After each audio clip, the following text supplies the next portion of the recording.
कोविड-19 से मौत पर पारसी परंपरा से अंतिम संस्कार की इजाजत देने से केंद्र का इंकार। एनडीए की परीक्षा में महिलाओं की सीटें ना बढ़ाने पर सुप्रीम कोर्ट ने जताई नाराजगी, केंद्र से मांगा जवाब। और बिहार सरकार शराबबंदी कानून में ला सकती है संशोधन। नमस्कार, मैं भद्रा सिन्हा और मैं आपका स्वागत करती हूं इस वीकली शो कोट अनकोट में, जिसमें हम आपको कानून और कोर्ट से जुड़ी कुछ महत्वपूर्ण खबरों के बारे में बताते हैं। अक्सर ये शो जो है मैं अपनी सहयोगी अपूर्वा मंधानी के साथ करती हूँ, मगर आज कुछ निजी कारणों की वजह से वो मेरे साथ नहीं जुड़ी हैं। तो चलिए शुरू करते हैं इस हफ्ते का शो, जिसमें हम सबसे पहले आपको बताएंगे सुप्रीम कोर्ट की एक केस के बारे में। दरअसल सुप्रीम कोर्ट में केंद्र सरकार ने पिछले हफ्ते ही एक हलफनामा दाखिल किया है, जिसमें उन्होंने अपनी उन गाइडलाइंस को बदलने से मना कर दिया है जो कोविड-19 से जो मौतें हुई हैं और उन शवों का जो अंतिम संस्कार करने की जो गाइडलाइंस हैं उनमें बदलाव लाने से मना कर दिया है। अब ये सारा मामला दरअसल सुप्रीम कोर्ट कैसे पहुंचा है, मैं आपको ये बताना चाहूंगी कि दरअसल सुप्रीम कोर्ट में पारसी समुदाय के एक संगठन ने याचिका दाखिल करी है, जिसमें उन्होंने केंद्र सरकार से ये डिमांड करी है कि ये जो गाइडलाइंस केंद्र सरकार ने 2020 में बनाए थे कोविड के संक्रमण के बाद, उन गाइडलाइंस में बदलाव आना चाहिए। अब ये गाइडलाइंस दरअसल कहती क्या है? ये गाइडलाइंस ये कहती हैं कि यदि किसी की मृत्यु कोविड के कारण हो जाती है तो उनके शव को या तो दफनाया जाना चाहिए या उनका जो है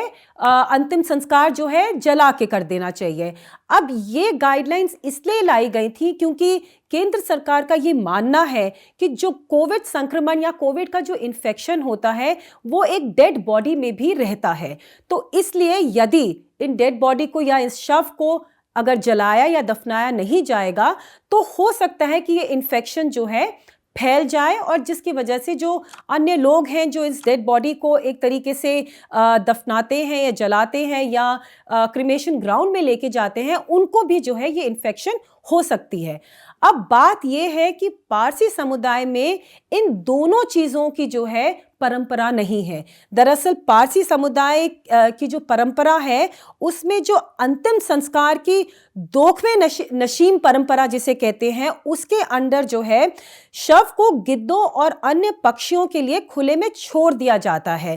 तो चूंकि ये गाइडलाइंस इस परंपरा को अलाउ नहीं करती हैं, तो इन्हीं गाइडलाइंस में बदलाव लाने के लिए जो ये पारसी समुदाय की संगठन है, उन्होंने सुप्रीम कोर्ट में एक याचिका दायर करी, और वो सुप्रीम कोर्ट तब आए जब गुजरात हाई कोर्ट ने पिछले साल उनकी इस याचिका को रद्द कर दिया था। अब इस याचिका के दायर करने के बाद सुप्रीम कोर्ट ने केंद्र सरकार से केंद्र का जवाब मांगा, और अब जो है केंद्र सरकार ने सुप्रीम कोर्ट को बोल दिया है कि वो अपनी इन गाइडलाइंस में कोई बदलाव नहीं ला सकते हैं। उन्होंने वही प्रिंसिपल की बात करी है जो उन्होंने अपनी गाइडलाइंस में बनाते वक्त करी थी, और इसी चीज को दोबारा जो है दोहराया है कि जो कोविड-19 से इन्फेक्टेड जो शव होते हैं या जो डेड बॉडीज होती हैं, उनको जलाना और दफनाना बहुत ज़रूरी है। और वो इसलिए ज़रूरी है कि क्योंकि जो मेडिकल रिसर्च आया है उसमें ये बात सामने आई है कि कोविड-19 की जो डेड बॉडीज़ होती हैं उनसे भी इन्फेक्शन फैल सकती है।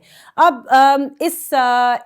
इस हलफनामे को रिकॉर्ड पे लेने के बाद सुप्रीम कोर्ट ने केंद्र सरकार को एक बार फिर से इस पूरे मामले में सोच विचार करने के लिए जो है कहा है। उन्होंने जो सॉलिसिटर जनरल तुषार मेहता हैं उनको ये बोला कि उनको पारसी समुदाय के किसी सदस्यों से बैठ के जो है इस पूरे मामले में बातचीत करनी चाहिए। जो पारसी समुदाय को रिप्रेजेंट कर रहे हैं सुप्रीम कोर्ट में सीनियर एडवोकेट फली एस नारिमन, जो खुद भी एक पारसी हैं, कोर्ट ने तुषार मेहता को यह बोला कि उनको नारिमन साहब के साथ जो है बैठ के इस पूरे मामले में जो है सोच विचार करना चाहिए, और उनको थोड़ा और समय दिया है कि भाई जो परंपरा के अनुसार अगर कोई किसी तरीके से भी जो है इसमें इस गाइडलाइंस में बदलाव लाया जा सकता है तो वो जरूर करना चाहिए, क्योंकि कोर्ट का ये मानना है कि जो पारसी समुदाय की जो परंपरा है उसको एक तरीके से बचा के रखने की बहुत ज़रूरत है। और इसलिए जो है कोर्ट ने केंद्र सरकार को दोबारा से इस मुद्दे पे विचार करने के लिए कहा है। अब जो हमारी दूसरी खबर है वो भी सुप्रीम कोर्ट से ही आ रही है। आपको मैं पहले बताना ये चाहूँगी, आपको याद होगा हमने ये इस केस के बारे में आपको काफ़ी बारी अपने कुछ एपिसोड्स में बताया भी हुआ है। दरअसल पिछले साल सितंबर में सुप्रीम कोर्ट ने पहली बार औरतों को एनडीए एग्जाम में, एनडीए की परीक्षा में बैठने का मौका दिया था और जो है सुप्रीम कोर्ट ने केंद्र सरकार को निर्देश दिया था कि उस साल जो परीक्षा होने जा रही थी नवंबर में, उसमें औरतों को बैठने की अनुमति दी जाए। अब इस फैसले और निर्देश के बाद बहुत भारी मात्रा में जो है महिलाओं ने एनडीए की परीक्षा में भाग लिया था और काफी भारी मात्रा में काफी महिलाओं ने जो है इस परीक्षा को क्वालिफाई भी किया था। दरअसल बात यह है कि जो नवंबर में एग्ज़ाम हुआ था और उसमें जितने भी लोगों ने क्वालिफाई किया था, उस पूरे लिस्ट में से जो है एनडीए ने 400 लोगों की एक फाइनल लिस्ट तैयार करी है। अब उस 400 लोगों की लिस्ट में से 208 कैंडिडेट जो हैं वो आर्मी में जाएंगे, जिनमें से 10 जो हैं वो औरतें होंगी। उसी तरीके से नेवी में जो है 42 कैंडिडेट्स जाएंगे, जिसमें से 3 औरतें होंगी। और जो इंडियन एयरफोर्स है उसमें 120 कैंडिडेट्स को एडमिशन दिया जाएगा, जिसमें से 6 औरतें होंगी। तो टोटल मिला के जो औरतों की भर्ती हो रही है पहली बार एनडीए में, वो हो रही है 19। अब जो 2022 का एग्जाम केंद्र सरकार ने दोबारा से डिक्लेयर किया है, जो अप्रैल 2022 में होने जा रहा है, उसमें भी जो ये औरतों को लेके जो सीट्स हैं, इसकी मात्रा केवल 19 ही रखी गई है। इसमें कोई बदलाव नहीं रखा गया। अब इसी बात को जो है सुप्रीम कोर्ट के सामने पिछले हफ्ते रखा गया। जो याचिकाकर्ता हैं, जिनकी पिटीशन पे सुप्रीम कोर्ट ने पिछले साल सितंबर में निर्देश दिया था एनडीए में औरतों को भर्ती करने के लिए, उसी याचिकाकर्ता ने सुप्रीम कोर्ट को ये बात बताई कि केंद्र सरकार ने जो पिछले साल अपनी एक अंडरटेकिंग दी थी सुप्रीम कोर्ट के सामने, उसके मुताबिक ये जो नंबर है, ये जो मात्रा है 19 की, ये बढ़ जानी चाहिए। और जो ये 19 की मात्रा 2021 के एग्जाम के लिए रखी गई थी, ये एक इमरजेंसी मेजर था। मतलब कि ये एक फाइनल या एक पूर्ण रूप से एक मात्रा तय नहीं हुई थी। दरअसल बात यह हुई थी कि केंद्र सरकार उस साल एग्जाम नहीं करना चाहती थी। केंद्र सरकार का यह मानना था कि उनको थोड़ा समय चाहिए इंफ्रास्ट्रक्चर प्रिपेयर करने के लिए, इसलिए वो ये एग्जाम जो है 2022 में करना चाहती थी। मगर सुप्रीम कोर्ट का यह मानना था कि नहीं, शुरुआत तो कभी ना कभी होनी चाहिए, इसलिए नवंबर के एग्जाम में महिलाओं को बैठने की अनुमति दी गई थी। तो तभी जो ये 19 की मात्रा जो है, जो ये एक नंबर था सीट्स को लेके, याचिकाकर्ता का यह मानना है कि ये एक इमरजेंसी मेजर था और अब इस नंबर को 2022 में बढ़ा देना चाहिए। तो याचिकाकर्ता की बात मानते हुए सुप्रीम कोर्ट ने भी जो केंद्र सरकार की तरफ से लॉयर पेश हुए, उनका नाम है एडिशनल सॉलिसिटर जनरल ऐश्वर्या भट्टी, उनसे जो है इस बात को उनके सामने रखा और उनसे ये सवाल पूछा कि भाई आपने आखिर इस नंबर को बढ़ाया क्यों नहीं है। फिर उन्होंने ऐश्वर्या भट्टी को एक हलफनामा दाखिल करने के लिए बोला, जिसमें कोर्ट ने यह बोला कि उनकी पूरी स्पष्ट रूप से जानकारी चाहिए कि आखिर केंद्र सरकार का प्लान क्या है, वो किस तरीके से इस नंबर को बढ़ाना चाहते हैं या नहीं बढ़ाना चाहते हैं, और 400 सीटों में से क्या केवल 19 सीट ही औरतों के लिए रखी जाएंगी या उनमें कोई बढ़ोतरी होगी या बदलाव आया जाएगा। ऐश्वर्या भट्टी ने अपना एक बहुत ही संक्षिप्त रूप में एक बयान रखा। उन्होंने ये बोला कि जो नंबर होता है वो इस हिसाब से डिसाइड किया जाता है कि किस फोर्स को जरूरत है, तो ये एक जरूरत के हिसाब से जो है सीटें तैयार की जाती हैं। मगर ऐश्वर्या भट्टी ने कोर्ट को आश्वासन दिलाया कि जल्द से जल्द ही वो इस पूरे मामले में एक हलफनामा दाखिल करेंगी और कोर्ट को स्पष्ट रूप से ये बताएंगी कि किस तरीके से आगे चल के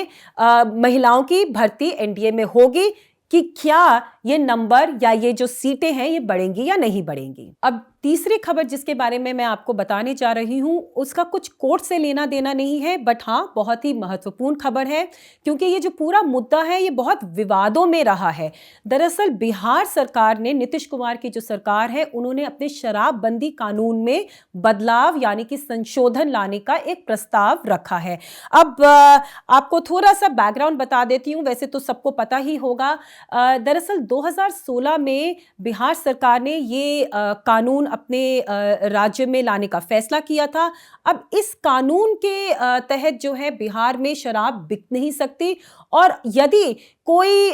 शराब को पीते हुए पकड़ा जाता है, पाया जाता है, तो उसको उसी वक्त जेल भेज दिया जाता है। अगर वो बेल नहीं दे पाता, वैसे तो उसको पहले बेल के लिए पुलिस के सामने जाना पड़ता है, और यदि वो 50,000 की बेल दे पाते हैं तो उनको उसी वक्त रिहा कर दिया जाता है, और अगर नहीं दे पाते तो उनको जेल भेज दिया जाता है। मगर दरअसल बात यह है कि इस पूरे कानून की वजह से जो बिहार में जो कोर्ट्स हैं, जो जुडिशरी है, उन पे बहुत ही बोझ बढ़ता जा रहा है, क्योंकि रोज जो है हजारों केस इस कानून के अंडर जो है रजिस्टर होते हैं, और सारे के सारे जो केस होते हैं वो सीधा कोर्ट में जाते हैं, क्योंकि ट्रायल चलता है। और आपको तो पता है जो कानूनी व्यवस्था कैसी है हमारे देश में, अक्सर ट्रायल जो है सालों तक चलते रहते हैं। अब इन केसेस की वजह से जजेस, यानी कि जो इन मामलों को सुनते हैं, उनका यह भी कहना है कि इन केसेस की वजह से, शराबबंदी के केसेस की वजह से, वो दूसरे मामलों में अपना ध्यान जो है नहीं दे पा रहे हैं।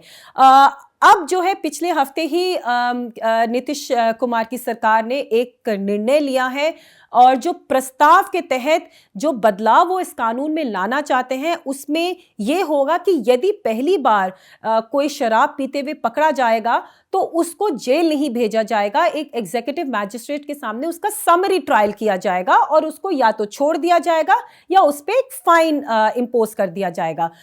और जो दूसरा पॉइंट है जिसको लेके बिहार सरकार इस पूरे कानून में बदलाव लाना चाहती है, वो है सीजर को लेके, यानी कि अगर किसी व्हीकल में या किसी गाड़ी में शराब पाई जाती है, अवैध रूप से पाई जाती है, तो उसको जो है जो पुलिस होती है वो उसको उसी वक्त सीज कर लेती है, यानी कि अपने कब्जे में रख लेती है। तो इसकी वजह से जो पुलिस स्टेशन में है वो काफी एक तरीके से गाड़ियों की भीड़ पड़ती जा रही है, और फिर इन गाड़ियों को छुड़ाने के लिए भी कोर्ट में एक अर्जी दाखिल करनी पड़ती है, और उसी के बाद जो है जो इस गाड़ी के ओनर होते हैं वो उस गाड़ी को ले जा सकते हैं। तो ये जो दो बड़े बदलाव नीतीश कुमार की सरकार करना चाहती है इस पूरे कानून में, इससे जो है कुछ हद तक कोर्ट्स का जो बोझ है वो हल्का हो जाएगा। एक चीज मैं आपको ये बताना चाहूंगी कि ये सारा जो प्रस्ताव है ये दरअसल इस समय पे आ रहा है जब जुडिशरी ने बहुत बार एक तरीके से नीतीश सरकार को लताड़ा है इस पूरे मुद्दे को लेके। हाल ही में जो चीफ जस्टिस ऑफ इंडिया है एनवी रमन्ना, उन्होंने भी अपनी टिप्पणी करी इस कानून को लेके। उन्होंने दरअसल बहुत गंभीरता जताई। पहले तो उन्होंने एक सेमिनार में बोला, और फिर दोबारा जो है हाल ही में उन्होंने कोर्ट में भी ये बोला कि किस तरीके से पटना हाईकोर्ट के नाना करते भी 14 से 15 जजेस जो हैं केवल शराबबंदी कानून से जुड़े हुए मामलों को सुनते हैं। और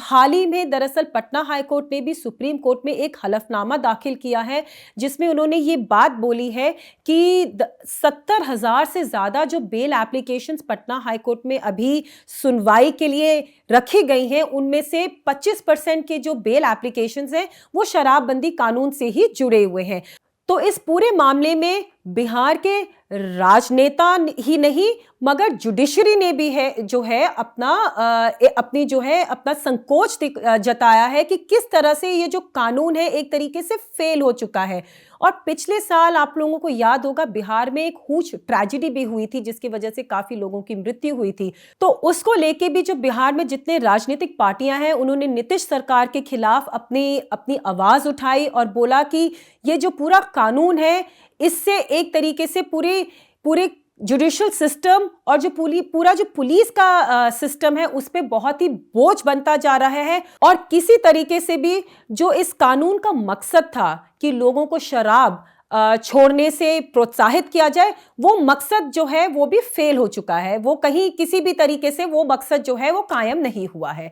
तो ये जो प्रस्ताव है ये जल्द से जल्द जो है इसको कानून में बदला जाएगा, क्योंकि नीतीश सरकार का ये कहना है कि जो फरवरी में असेंबली सेशन शुरू होगी उसमें ये प्रस्ताव रखा जाएगा ताकि कानून में जो है बदलाव या संशोधन लाया जा सके। तो चलिए, इस हफ्ते के लिए काफ़ी है। मुझे उम्मीद है आपको हमारा ये शो पसंद आ रहा होगा। हमें ज़रूर लिख के बताइएगा इसके बारे में और हमारे YouTube चैनल को सब्सक्राइब करें। धन्यवाद।